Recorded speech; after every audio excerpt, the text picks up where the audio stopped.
Muy buenas a todos, hoy es un nuevo capítulo de nuestro programa Enfrentamiento con su presentadora y panelista Ivonne Cabrera, la cual hoy será mediadora en el debate de nuestras dos grandes invitadas.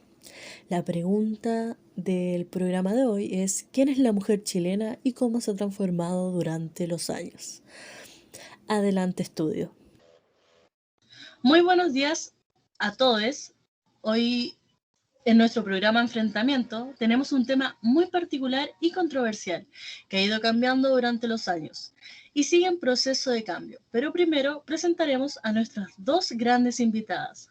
Por un lado tenemos a la comentarista Valentina Ramírez del noticiario Peuma Hueche, quien se especializa en el área de trabajo social hace 8 años y es panelista de Peuma Hueche hace 4.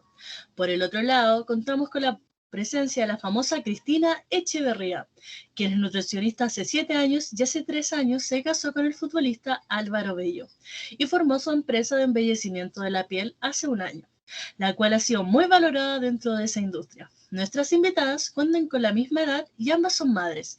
Ellas vienen de distintas comunas y nunca han oído hablar de la otra, así que es la primera vez que entablarán una conversación. El tema que debatirán nuestras invitadas hoy es la mujer y cómo abordar su historia en las nuevas generaciones. Bueno, la mujer a lo largo de los años ha podido tener un empoderamiento que se ha visto muy marcado en nuestros tiempos. Pero, ¿hace cuándo empezó esta lucha? Por eso hoy nos centraremos en las mujeres aristócratas e indígenas chilenas y sus transformaciones con el paso del tiempo. Porque como sabemos, las mujeres chilenas antes no podían ni hablar si su marido o un clérigo les daba permiso. En las fiestas, ellas solo podían cantar, tocar algún instrumento o recitar poesía. Ellas no podían sociabilizar con otros hombres y tampoco podían salir, hasta que se aburrieron de la injusticia hacia ellas y decidieron rebelarse, obteniendo en 1949 el derecho a votar. También pudieron salir y sociabilizar con el mundo, incluso podían estudiar lo mismo que los hombres. Pero eso era solo para las mujeres de la aristocracia, las cuales obteniendo la liberación de la iglesia y de los hombres, seguían teniendo mujeres esclavas a sus servicios. Y así, eso aún lo podemos presenciar hoy en día. Estas mujeres esclavas no tuvieron el derecho a voto, ni la liberación como lo hicieron a sus pares, e incluso no podían formar familia. Sus hijas eran vendidas para la esclavitud y sus hijos eran los llamados guachos, ya que eran hijos de una esclava y un colono. Ellas recién pudieron formar familia y criar a sus hijos cuando los guachos decidieron hacerlo. Esto comienza cuando ellos empiezan a trabajar de supuestos socios para los colonos, debido a la falta de mano de obra. Cabe recalcar que los colonos eran de origen español y como no había muchas mujeres blancas o aristócratas, ellos decidieron saciar su libertinaje sexual con las mujeres chilenas y las indígenas traídas de África. Ellos nunca pensaron en casarse y formar una familia con las mujeres esclavas, ya que ellos preferían una mujer blanca de la cual presumir entre sus pares y criar a sus verdaderos hijos, los cuales repitieron la historia. Así que con esa pequeña introducción sobre las mujeres de antaño, y antes de ir a una pausa comerciales, nuestras invitadas darán su postura frente a este tema. Vamos primero con la comentarista Ramírez. Comentarista, tiene 3 minutos para mostrar su postura frente a este tema. Adelante. Bueno, primero que todo, me gustaría dar las gracias por la invitación y por la oportunidad de estar en el programa. Es un gusto compartir este espacio junto a ustedes. Bueno, si bien en los años 30 fue cuando se le comenzó a dar más lugar a las mujeres dentro de la sociedad, dándole más libertades y la toma de decisiones, esto solo fue para algunas de ellas, para las mujeres más privilegiadas, las de alta sociedad. Por otro lado, las mujeres indígenas, las mujeres pobres, se quedaban atrás en estos avances, ya que ellas se veían como un objeto y una cosa solo para ser usadas para el placer masculino, siendo víctimas de los hombres provenientes de cualquier clase social. Con los años, estas mujeres indígenas se comenzaron a posicionar dentro de la sociedad, ellas mismas como productoras, comerciantes y madres de familia. Si reflexionamos sobre este tema, y pensamos en cuántos años han pasado desde que las mujeres han tenido que darse su lugar dentro de la sociedad y que esto aún no se logre. En la actualidad las mujeres nos seguimos viendo por debajo del hombre. El hecho de que algunas mujeres puedan tener más libertades que otras no significa que todas estemos en esa posición. Claramente, una mujer de dinero se encuentra en un lugar superior al de una mujer indígena o al de una mujer pobre. No existe una real empoderación de la mujer hoy en día, ya que no todas estamos en esa posición. Se convierte esto en una lucha tanto de género como en una lucha de clases. Si bien hemos tenido algunos avances como sociedad para posicionarnos mejor frente al patriarcado, cada vez que avanzamos, a la vez retrocedemos. Por ejemplo, las mujeres afganas lograron avances significativos, ocuparon lugares de altos cargos de administración y ahora se enfrentan a un futuro incierto. ¿Quién nos garantiza que no van a retroceder estos avances de estas cosas por la llegada de los talibanes? En nuestro país, actualmente, las mujeres han comenzado a tener más posición en la sociedad. Claramente nuestra sociedad no es la misma que se vive en otros países. Hay algunos que están más desarrollados que otros, pero aún nos quedamos atrás en muchos temas. Por ejemplo, con la brecha salarial que existe y las limitaciones que tienen las mujeres al cumplir su rol de madres. En los casos de las mujeres de comunas periféricas, tienen mucho más trabajo que hacer que una mujer de clase acomodada. En muchos casos también se les juzga a estas mujeres pobres por no estar con sus hijos y no preocuparse bien de la crianza de ellos, cuando la mayoría de ellas tiene que estar fuera de la casa dedicándose solamente a trabajar para así poder alimentarse. Y eso no es todo. También se nos sigue juzgando por nuestras acciones, solo por el hecho de ser mujeres, de cómo nos vestimos, de cómo hablamos, de lo que pensamos, de lo que hacemos, siempre haciéndonos sentir inferior ante un hombre. Ellos se sienten con todo el derecho a decidir por nosotras, tener la última palabra, hasta en temas como el aborto, que solo incluye a personas gestantes. Los hombres cis se sienten con la obligación de decirnos qué hacer, ya sea por temas religiosos o por temas personales, opiniones, lo que sea. Esta decisión solo nos incumbe a las personas gestantes. No es posible que se sigan apoderando hasta de nuestros cuerpos. El seguir viendo a la mujer como un objeto se tiene que terminar. Es por eso que es importante conocernos, saber lo que cada una vive, no concentrarnos solo en una población de mujeres que viven en una pequeña burbuja. Somos mucho más que solo eso. El pensar así deja abajo a miles de mujeres siendo vulneradas hoy en día tanto por hombres como por mujeres. Muchas gracias. Gracias, comentarista Ramírez, por esas palabras y su postura. Ahora, señora Echeverría, por favor, tiene 3 minutos. Adelante. Muchas gracias por este espacio. Un gusto conocerla, Valentina. Y bueno, yo le quiero mandar muchos cariños, muchos abrazos a todas las personas que me están viendo, a mi hijo, a Mateo, a la Trini, que deben estar en el colegio hasta ahora. Ya. Bueno. Bueno, el 1600 a 1840 la mujer aristócrata sufrió mucho. Esto le costaba expresarse, no tenía una identidad propia, no tenía un modo de ser libre. Ella estaba controlada y manipulada por el hombre.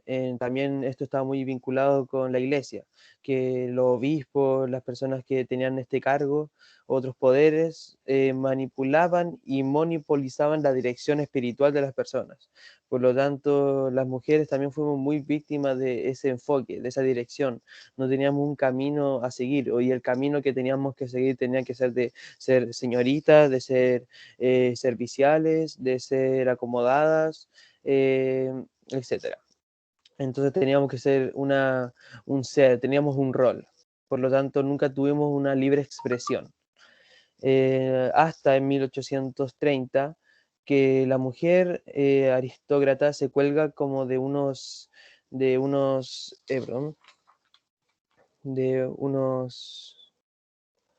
mercaderos extranjeros, que son los franceses o los ingleses. Por lo tanto, empiezan a tener una moda francesa, un modelado francés, literatura y desprejuicios franceses. Que eso nos dieron liberación, nos dieron erotismo, nos dieron sensualidad. Empezamos a unirnos y a seguir causas por la mujer para poder expresarnos. Empezamos a juntarnos en los bares. De hecho, nos juntamos en un bar que se llama Cachet et On. Por eso se llama Las Cachetonas, a este grupo. Por lo tanto, eso de que la mujer privilegiada no sufrió o que no demandó mucho esfuerzo, eso es mentira, porque también costó mucho para que esa mujer pudiese surgir dentro de ese espacio. Em, entonces, en ese espacio fue lo que dio inicio también para que las otras mujeres pudiesen luchar. Entonces, este espacio de la mujer aristócrata para poder salir y poder rebelarse finalmente, también fue el espacio para que otras mujeres también pudiesen hacerlo. Entonces, fue el punto de partida. Así que no lo hubiésemos hecho nosotras, que lo hubiese hecho. Por lo tanto, yo también defiendo la postura de esas personas, de esas mujeres que también les costó mucho y que lucharon para poder conseguir estas cosas que hasta el día de hoy han habido. Eso. Muchas gracias por sus palabras, señora Echeverría. Ahora muy bien, con la postura de ambas dispuesta, nos vamos a una pausa comerciales y a la vuelta empezamos con el debate más serio entre las dos y eso. Nos vemos. Volvemos enseguida.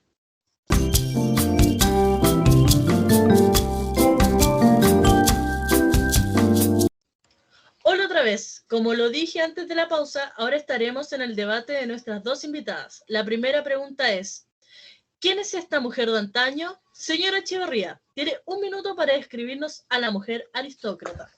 Adelante. Bueno, muchas gracias. Bueno, la mujer de antaño y la mujer aristócrata era una mujer que era muy reprimida, ya que ella estaba al control de su marido, estaba al control del hombre de la casa.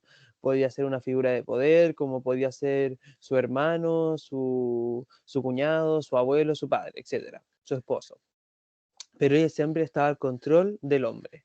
Entonces fue una mujer muy reprimida, y ya que además ella no podía salir, no salía de su casa, ella siempre estaba dentro de su hogar, y esto no le permitía excursionar y ver otras fronteras. Por lo tanto, siempre estuvo muy dentro de su casa. Ella no podía salir por el peligro, pero también porque podía hacer daño a su telar, porque había muchas zanjas y había mucho pantano en ese periodo. Entonces no podía salir mucho. Eso es un resumen de la mujer aristocrática en esos tiempos. Muchas gracias, señora Echeverría. Comentarista Ramírez, por favor, 1 minuto. Bueno, a diferencia de las mujeres de alta sociedad, las mujeres de baja sociedad estaban condenadas a ser víctimas de los hombres, siendo abusadas sexualmente de estos y a la vez sufriendo abusos por parte de otras mujeres siendo sus sirvientas.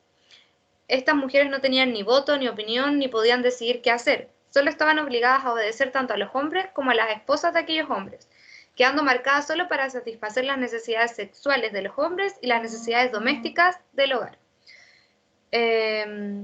Muchas de ellas quedaron embarazadas de sus violadores, los cuales nunca se hicieron cargo de sus hijos. De aquí nació el término guacho, en el cual, en el libro de Sonia Montesinos, podemos encontrar una referencia de dónde viene la palabra guacho, la cual viene del quechua y es utilizada para referirse al hijo ilegítimo como al huérfano. Muchas gracias. Muchas gracias, comentarista y señora Echeverría. Pasemos a la siguiente pregunta. ¿Cómo pueden definir los privilegios de estas mujeres? Comentarista Ramírez, adelante. Bueno, en realidad, en esa época ninguna mujer tenía algún privilegio a comparación con los hombres.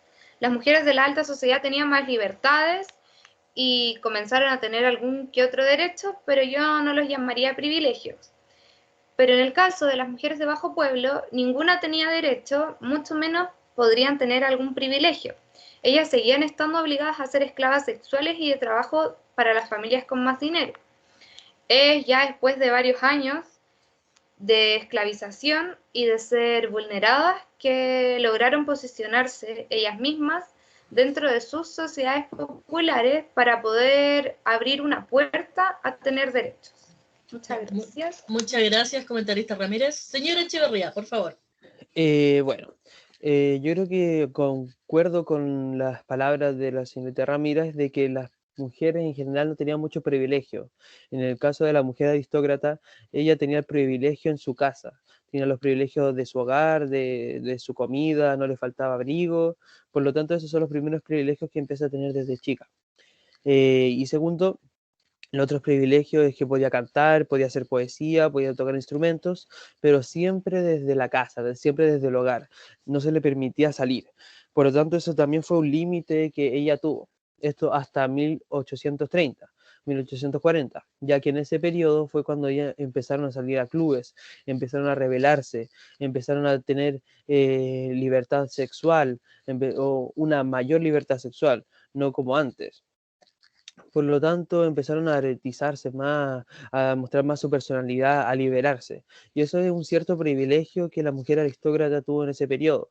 Y es muy benefactorio para ella misma, porque pudo liberarse y pudo sentirse ella misma, que antes, cosa que antes no podía hacer.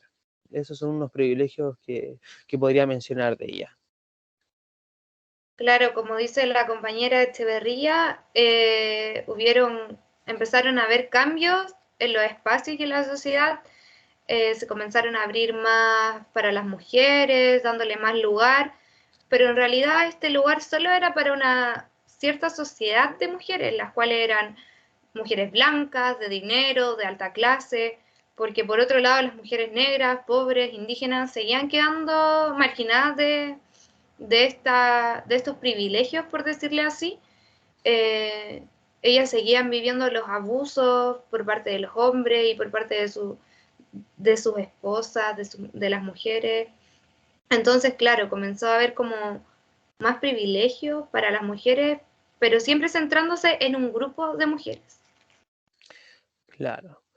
No sé si aún se puede seguir debatiendo, señora. Sí, adelante, por favor. Todavía estamos en tiempo. Siga. Perfecto. Bueno, yo creo que también la mujer aristócrata también sufrió mucho abuso sexual en ese periodo, más cuando empezó a salir, porque empezaron a salir con las amigas y tenía una cierta desprotección y no estaba, el hombre, por así decirlo, no la cuidaba. Y cosa que en ese periodo era muy violento el ambiente y esto también era muy peligroso para ella. Por lo mismo, yo creo que también fue muy valiente la mujer aristócrata al salir a las calles y al poder rebelarse. Asimismo, bueno, eso en verdad. Ya, muchas gracias, comentarista Ramírez y señora Echeverría, por su respuesta. Ahora pasamos a la tercera pregunta antes de la pausa comerciales. Y esta es, ¿cómo pudo la mujer esclava hacerse notar y liberarse del machismo antiguamente? Comentarista Ramírez, por favor. Bueno, cuando la mujer de bajo pueblo comenzó a hacerse notar, ellas demostraron más afinidad comunitaria y solidaridad, para así ponerle freno entre ellas mismas al machismo que vivían dentro de su sociedad, creando así una especie de sororidad, por decirlo así, entre ellas, y a la vez demostrando que no era necesario, por ejemplo, ir a París para posicionarse y darse su lugar como mujer. A diferencia de las mujeres de la clase alta, ya que la liberación femenina que tuvieron ellas fue como más elitista y poco solidario entre ellas mismas. También para poder entender mejor esto, les recomiendo leer a Gabriel Salazar en La mujer de bajo pueblo en Chile. Muchas gracias. Gracias, comentarista Ramírez. Señora Echeverría, por favor. Bueno, disculpe, ¿me puede repetir la pregunta? Por supuesto. ¿Cómo pudo la mujer esclava hacerse notar y liberarse del machismo antiguamente? Claro. En relación, bueno, primero respondiendo a la pregunta, yo creo que la mujer aristócrata le costó mucho poder rebelarse del patriarcado y del hombre, cosa que en ese periodo no lo hacía completamente, ni ahora tampoco, en muchos aspectos de la vida. Pero en ese periodo fue muy complejo, Por lo tanto, yo creo que eso es un gran logro para la mujer y eso iluminó el camino hacia las demás mujeres para que pudieran lograr concientizar ciertos espacios que ellas querían hacer. Entonces, ese espacio de la rebelión, de empezar a socializar a las afueras, permitió a la mujer chilena darse cuenta que ella también podía hacer esas cosas, que también podía tomar esos espacios. Y yo creo que también la comunidad y la solidaridad también va en parte a todas las mujeres, no solamente la mujer del bajo pueblo, porque la mujer de clase alta, la mujer aristócrata, también sufría mucho. Por lo tanto, la solidaridad tiene que ser hacia todas las mujeres. Y París fue un encuentro que embelleció a la mujer, que le permitió desprejuiciarse, que le permitió tener nuevas ideas. Entonces yo creo que el espacio de la mujer en ver afrancesarse y en ver otras cosas, otros aires, le permitió expandirse y tener más embellecimiento en ella misma y en las personas. Eso encuentro. Bien, o sea, como dice la compañera aquí, si bien esta liberación de las mujeres de clase alta se puede ver como una ventana abierta para las demás sociedades de mujeres, en realidad en este caso esta no fue la responsable de generar esta rebelión de las mujeres de bajo pueblo, ya que aquella liberación de mujeres elitistas no estaban incluidas las mujeres de bajo pueblo dentro de sus demandas sociales.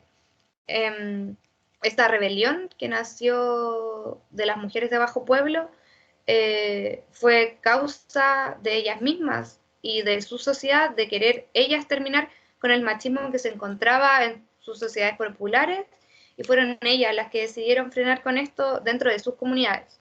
Claramente el ejemplo de las mujeres de alta sociedad se podría ver como una puerta abierta o lo que sea, pero en realidad no fue la causal de generar estas ganas de las mujeres de querer frenar con este patriarcado. Ya.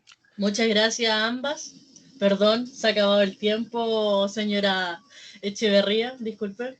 No hay problema. Así que ahora vamos a pasar una pausa comercial y después la última ronda de preguntas. ¿Les parece? Sí, perfecto. Así que nos vemos en un ratito. Bueno, chao, chao.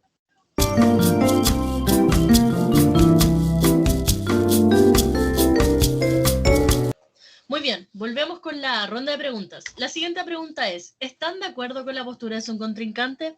Comentarista Ramírez, por favor. Gracias. Bueno, si bien entiendo en parte la opinión de mi compañera, debido a su posición de privilegio en la que ella se encuentra, no comparto muchas de sus ideas, ya que creo que el hecho de vivir en una burbuja no significa estar ciega ante otras realidades de vida. Claramente no la culpo a ella por nacer en una cuna de oro ni nada de eso. Solo me molesta la poca empatía al respecto con sus mismas compañeras mujeres que sufren debido solo al hecho de ser mujeres. Es por eso que creo que para cambiar la sociedad y avanzar es necesario que cambiemos nosotras mismas. Primero para eso debemos cuestionarnos las costumbres, las tradiciones y también nuestras acciones. Es por eso que le dejo la invitación a la compañera Echeverría aquí presente a que antes de ponerse a juzgar a otra mujer, se cuestione el porqué de cada situación y de cada acción. El pensar en la realidad de aquella mujer antes de exigirle algo. Ser más comprensiva entre nosotras mismas. La idea es que entre nosotras seamos un apañe y no matarnos entre mujeres. Muchas gracias. Gracias, comentarista Ramírez. Señora Echeverría, por favor. Bueno, disculpen, estoy cómoda en mi casa. Bueno, yo creo que la mujer aristócrata le costó mucho llegar a donde está. Por lo tanto, las zonas de privilegio, todo lo que ha logrado, es algo que es beneficioso para ellos, es benéfico para ella. Por lo tanto, hay que cuidar lo que es nuestro, hay que cuidar lo que nos pertenece. Y en ese sentido yo lo defiendo mucho porque sí que nos cuesta mucho llegar a estos lugares de opiniones, de poder, por así decirlo. Entonces, eso hay que cuidarlo. Y por ejemplo, la mujer aristócrata anteriormente, no tenía la educación para soriorizar con la otra persona, no tenía la educación para ver a la otra compañera, ¿no es cierto? Entonces yo creo que es súper importante que ahora nos demos cuenta de estos espacios. Y que si bien es cierto de que la mujer, que muchas personas viven en una burbuja, yo no lo estoy viendo una burbuja. Yo creo que estoy viendo el mundo como lo veo. Las cosas son así, o sea, algunas personas tienen esto, algunas personas tienen lo otro, y así es la vida, así no va a cambiar. Lamentablemente, yo cuido lo que es mío, yo cuido lo que es de mi hijo. Por lo tanto, yo creo que mi postura sigue firme. O sea, compañera, nadie le critica o le juzga su posición de privilegio, solo lo que quiero darle a entender, no la estoy juzgando ni nada de eso, solo le quiero dar a entender que no todas tenemos las mismas oportunidades o que no todas estamos en la misma posición de privilegio. Tenemos que darnos cuenta de la realidad de miles de mujeres que se quedan atrás cuando nosotras estamos avanzando y mujeres que no son escuchadas, que siguen siendo marginadas de la sociedad solo por el hecho de ser mujeres. Eh, Quizá empatizar un poco con el género o empatizar un poco por el hecho de que son personas y que por ser personas tampoco se merecen ser abusadas, ser discriminadas, ser marginadas. A lo que voy es eso, claramente cada persona tiene su propia posición en la que se encuentra y en la que vive, pero eso no quiere decir que no existan otro tipo de realidades, que no estén otras mujeres pasándola peor que yo. Sí, yo creo que ahí toca un tema muy sensible, la verdad, y que me afecta mucho porque yo imagino a mi hija y que le pueda suceder algo. O sea, yo me muero de verdad. Disculpa, que el día de mañana le pasa algo así. No, por favor, no. Entonces, creo que tienes mucha razón en eso y comparto tu opinión profundamente. Que yo creo que la mujer tiene que volverse a sentir ella misma. Y No, sí, está bien que se dé cuenta al fin y al cabo que, claro, usted da como ejemplo a su hija, son miles de niñas que no pueden salir tranquilas a la calle y miles de mujeres adultas que tampoco pueden salir a la calle solo por el hecho de que somos mujeres y que el hombre se siente con el poder de decidir si vamos a tener un día tranquilo o no, por ejemplo. sí, es verdad. Yo creo que eso hay que ser más compañera con las demás personas porque el hombre ha instaurado hay una práctica, patrones que hacen que el hombre sea el que domina y eso no puede ser correcto, eso no puede ser así. La mujer tiene que tener el espacio de empoderamiento. Así que eso. Ya. Muchas gracias, comentarista y señora. Me alegro que hayan llegado a un acuerdo, que usted, señora Echeverría, haya igual cambiado su postura pensando en sus hijos también, porque claro, esto es todo también para los que vienen detrás de uno, ¿verdad? Así que vamos a pasar a la última pregunta de la jornada de hoy para nuestras invitadas. Y esa pregunta es, ¿en qué cursos podrían introducir la historia de la mujer chilena? Comentarista Ramírez, por favor, prosiga. Bueno, en el caso de las escuelas de nuestro país, existe en la materia de historia el objetivo de aprendizaje que dice caracterizar la cultura burguesa, su ideal de vida y valores durante el siglo XIX. Por ejemplo, modelo de familia, roles de género, ética de trabajo, entre otros, y explicar el protagonismo de la burguesía en las principales transformaciones políticas, sociales y económicas del periodo.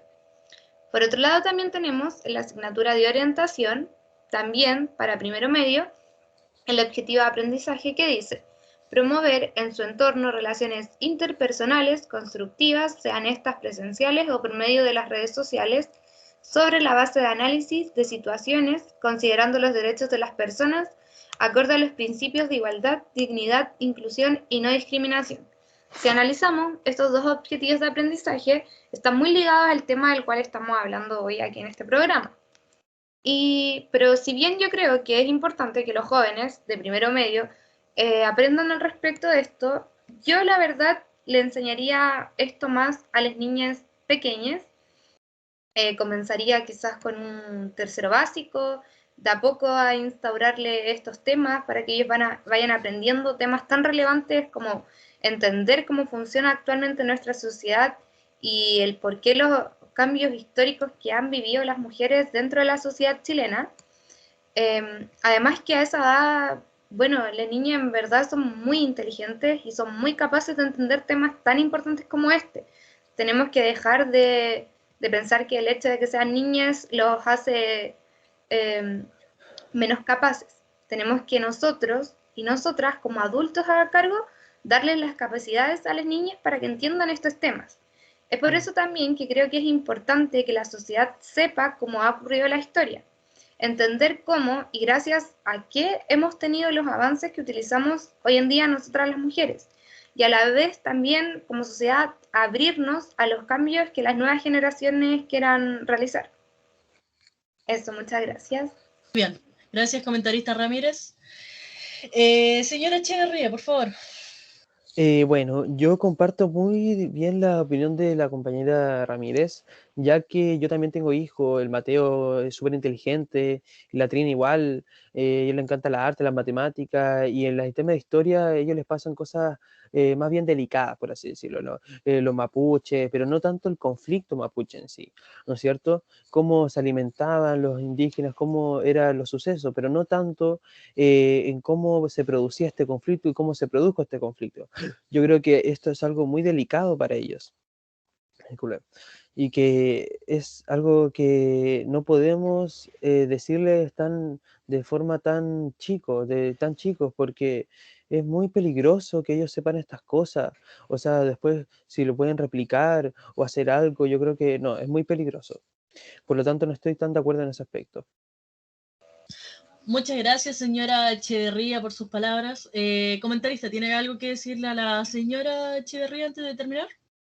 En realidad algo pequeño que me gustaría agregar a lo que dijo fue que decirle que no tenga miedo, que al contrario, que enseñarle estos temas a las niñas más pequeñas va a traer más beneficios que problemas en realidad. El entender el patriarcado desde que somos niñas, niños, nos va a ayudar a después cuestionarnos algunas acciones que tenemos en el día a día, y las niñas, como lo dije anteriormente, son muy inteligentes y muy capaces de entender estos temas. Si un adulto, una adulta le explica, ellos lo van a absorber, lo van a entender y van a seguir, van a cortar de repetir estos patrones de machismo que se repiten hoy en día, y así vamos a tener un avance como sociedad. Muchas gracias. Gracias a ambas. Señorita Ramírez, o sea, Echeverría, ¿quiere decir algo? Bueno, la verdad es que quedo un poco desconcertada y descolocada con lo que acaba de decir Valentina, y lamentable, y gracias, en verdad, tiene la razón, porque es cierto que a las niñas y a las niñas hay que enseñarles de chicos, de chicas, que cómo funciona el mundo para que puedan avanzar, para que puedan liberarse y para que puedan ser ellos mismos, ellas mismas. Así es. Muchas gracias a ambas por estar hoy día aquí. Vamos a la última pausa comerciales y después damos la conclusión final de este debate tan caluroso que hemos tenido. Muchas gracias y nos vemos luego. Nos vemos.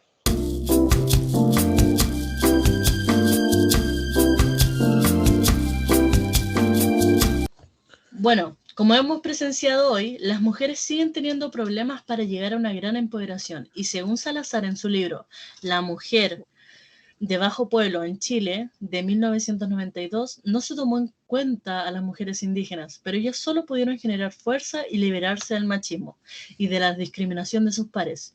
También cabe de la importancia del libro de Sonia Montesino, Madres y Guachos, del año 1991, que muestra cómo era ser madre soltera y tener que abandonar a sus hijos a su suerte porque no podían liberarse de la opresión de su colono, y debía seguir siendo sirvienta.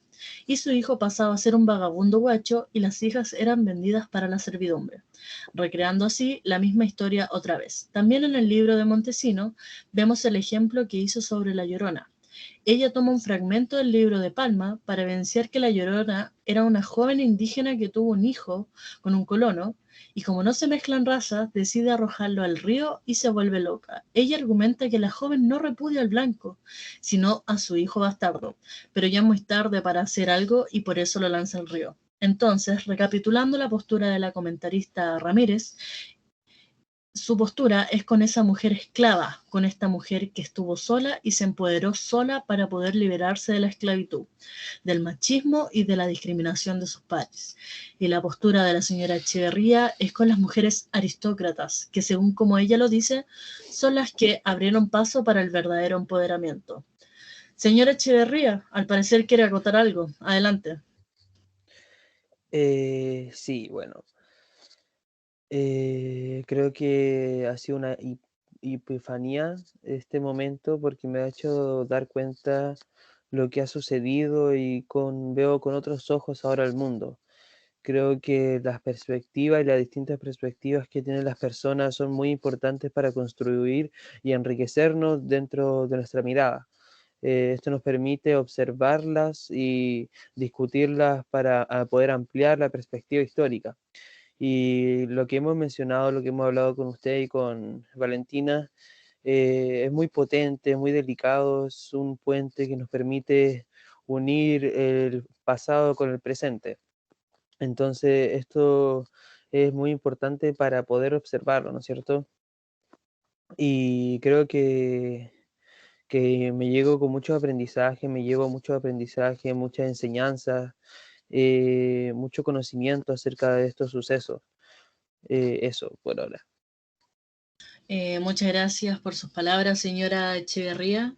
Es un agrado que en este programa usted haya podido abrir su postura y haya tomado en cuenta las palabras que también dio su compañera Valentina. Ahora vemos también, como decía la comentarista Ramírez, sobre cómo el currículum integra la historia de la mujer dentro de cursos en media. Ella habla particularmente de primero medio y de las asignaturas de historia y educación ciudadana, u orientación como ella dijo. De esto podemos recalcar que es bueno que los niños puedan aprender de estos temas más controversiales desde pequeños. Se debe perder el miedo a la historia de nuestros antepasados.